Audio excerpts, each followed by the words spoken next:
Upon arrival at Luang Prabang's North Bus Station, early on the 4th of December 2010, it soon became apparent that there were more tickets sold than there were seats on our bus. It was then that I understood what the stack of plastic stools outside the bus were for. After 6 hours and only one potty stop at a dubious service station, our bus finally arrives at Udamzai, where we alight and have lunch in a cafe at the dusty bus depot. These tasty little morsels were also on the menu, and available in a handy takeaway flat pack. And while they looked delicious, we were able to resist the temptation. After stopping to drop off a few passengers at random villages along the road, it's dark by the time we pull into the bus depot at Monghua.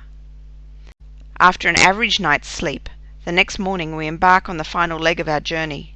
A minivan has been hired to deliver us to the Akha village of Ban Hong Lek, village of the deep lake. We stop at a fork in the road, where our trail looks little more than a goat track along the ridge of a mountain. Eventually we made it to the entrance of the village. The father of the village chief led us to the home of the deputy chief, Paulo, where we were to be billeted, at least for the first night. The house of our host family, like most houses in the village, consists of 2 levels. The first, approximately 9 meters by 4.8, has a bare earthen floor and serves as the kitchen, family and store area.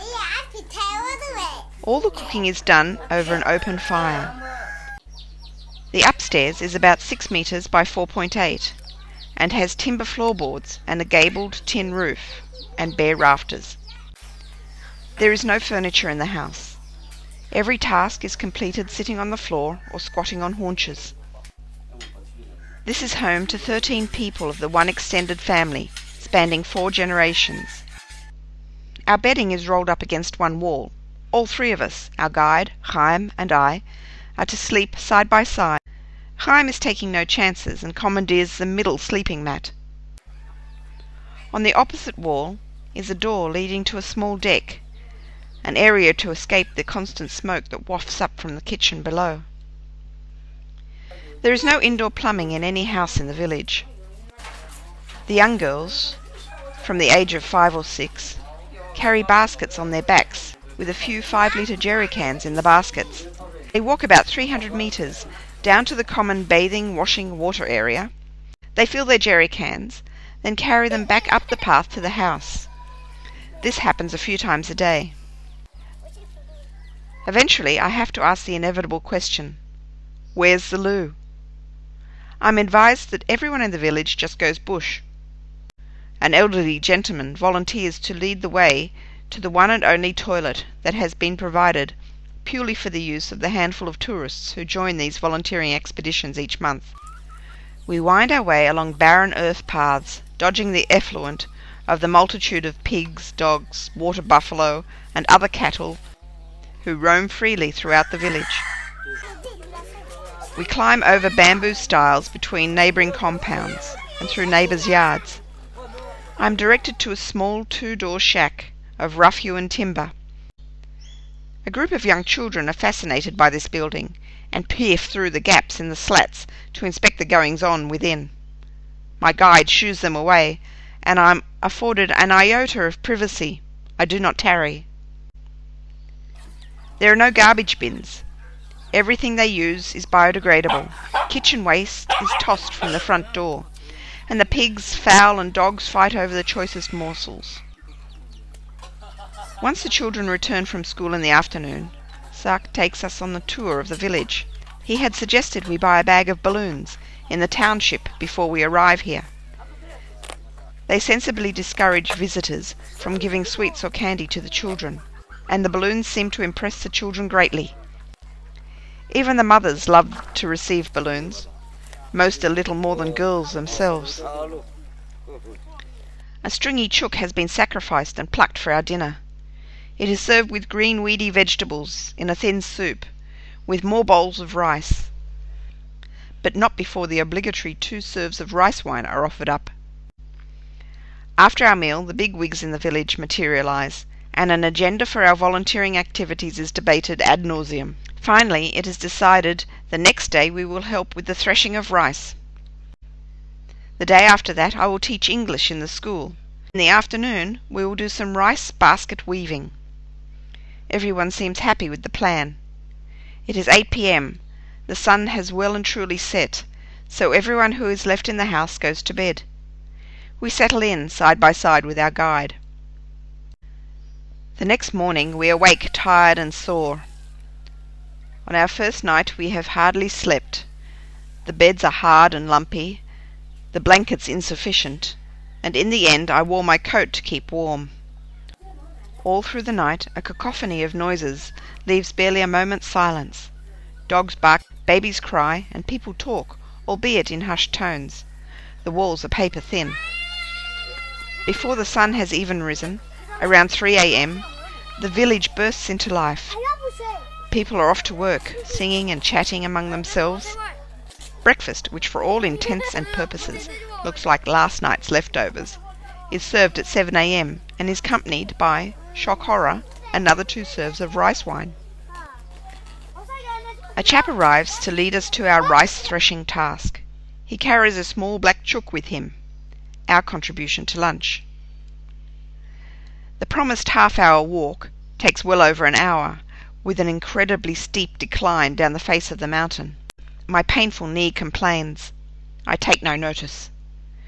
It would not have been so bad, but when we finally arrive, it becomes apparent that the owner of the field, whose rice we are to thresh, has not been informed of last night's decision. Without his presence, no one is supposed to touch his hillock of rice, freshly scythed from the fields on the side of the mountain. We hang around aimlessly for a while, hoping he will materialize. In the absence of any real chance of doing the job, we are given a brief demonstration as to how the rice is threshed using the latest word in Akha technology, a pedal-powered threshing machine. It is little more than a 40-gallon drum with spikes sticking out of it. As it spins, they separate the grain from the stalks. After a brief respite, we return the way we came, back up the steep hill. It seems to be unending, but finally we are back at the track that leads to the village. We rest for a period against the 35-kilogram bags of rice, the product of yesterday's threshing. They have been carried up this path on the backs of the women of the village, suspended by straps from their foreheads. These women look like they will snap in a strong breeze. They are tiny and sinewy, but immensely strong. Eventually a motorbike arrives. It's the owner of the field. He informs us that today is a festival and no one is working. I'm offered a lift back to the village on the motorbike. I gratefully accept. My knee is killing me. Not far along the way we happen across a woman carrying a heavy load on her back. The bike stops. The woman glares at me with looks that could kill. Perhaps it's his wife. I hope I'm not the cause of a domestic dispute. We decide that in order to be within walking distance of the loo, we will spend the next 2 nights in the now defunct Nature Lodge, a dodgy bamboo hut that is in the process of being eaten by borers. A half-dozen blokes have settled on the front veranda. I mention that a kettle and glasses would be handy, and before I know it, someone else arrives with these items. A fire is started in the sand hearth, which constitutes our kitchen, and the kettle soon boils. Coffee and tea is served. The location of this guest nature lodge has been carefully selected by some genius. It affords an uninterrupted view overlooking the public bathing area. Meanwhile, Chaim decides it's time to join the locals and have a wash. He strips down to his board shorts and heads to the bathing area. The men on the veranda are all suitably impressed by his quantity of body hair. He gets the 2 thumbs up from the chief's father. At the bathing area, he is stared at by all present, and soon attracts more who had received word through the grapevine and arrived to view this amazing spectacle. After returning from our ablutions, we decide to take a siesta. No one seems to be in a rush to leave, and in fact more people continue to arrive. People walk in and out all afternoon to inspect our lodgings, and I expect to help keep us company. With fewer than 13 people living in our house, we must appear to be lonely to them. Nobody thinks to knock. Su casa es mi casa. Your home is my home. By next morning, we are happy with the decision we made to move in here. We have slept a bit better. The beds are still rock hard, and the blankets not quite wide enough to cover all of the body at once. After breakfast, we head to the school, where I am to take their inaugural English lesson.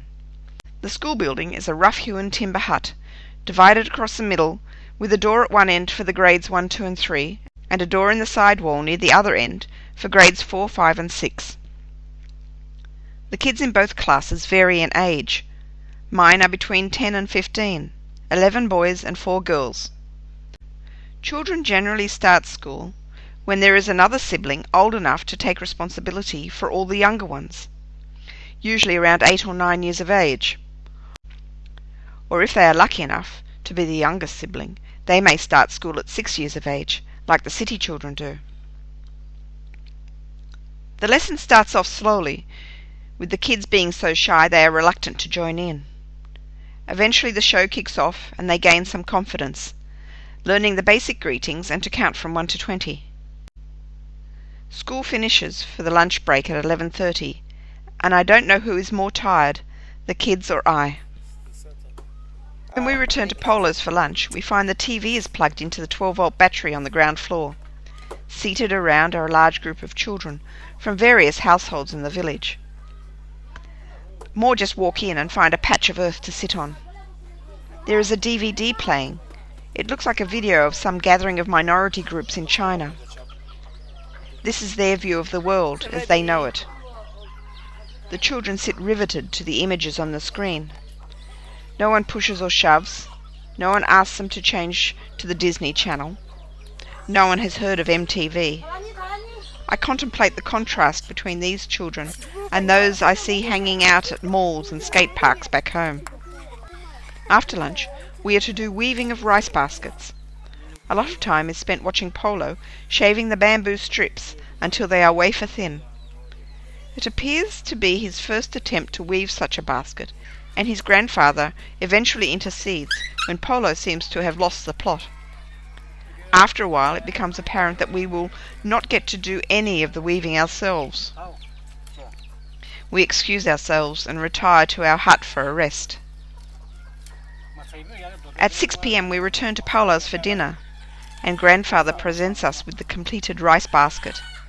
We go through a farewell ceremony where the village elders tie threads and an embroidered band around each of our wrists, bestowing upon us blessings for safety, happiness and success as each is tied.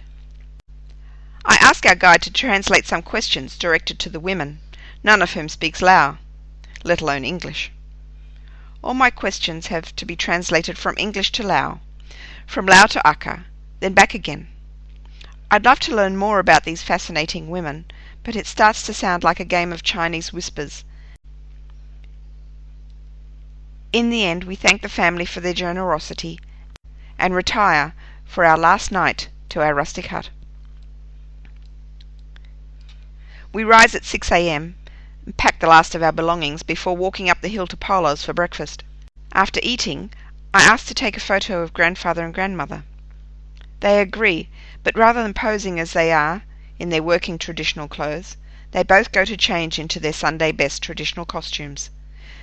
They smile shyly for my camera, and I promise to mail them a copy. We then give them our thanks and depart, collecting our belongings from the hut before walking from the village under their traditional totem for the last time, and back towards Pichakau, 4 kilometres away. Not long after we arrive at the intersection between the 5th and the 21st centuries, a truck laden with wood arrives, and Sark flags him down. He's going all the way to Pak Nam Noi, and agrees to take us there. Chaim and I climb into the cabin next to the driver, and Sark climbs up to sit on the wood for the 1-hour bone-jarring trip down the mountain on the rough dirt road. Along the road, new electricity poles are sprouting. Large coils of power cable lay waiting to be suspended from the skeletal poles. We are informed that within a year electricity will be connected to the village we have just left.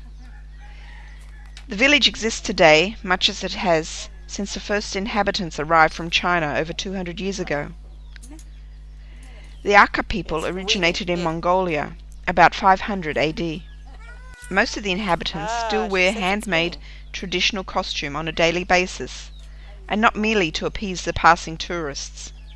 They still spin and dye their hand-picked cotton and hemp, weave it on handmade looms, embroider it with hand-spun threads in traditional patterns handed down from mother to daughter over countless generations. Their lives are hard and they work for little reward, but no one grumbles. I am in awe of and have the utmost respect for these hard-working people. Most girls never go to school. They are left to look after younger siblings from the age of 5 while their parents go out to work in the fields. When they are 15 or 16 they are married off, leaving their family to live with their groom and his family. If they are attractive, their bride price may be high. An educated bride will not bring a higher bride price. Girls are not worth educating. They work hard from cradle to grave, but know no other life, and are, on the whole, a happy race of people. I wonder how this intrusion of electricity will impact their lives. When satellite dishes beam images from across the globe directly into their rustic huts, how will they react? How will the naive young people of this village come to terms with the contrasts they see? How long will it take before they too want it all and start leaving their village in droves, abandoning their heritage? The 21st century is about to arrive with a vengeance.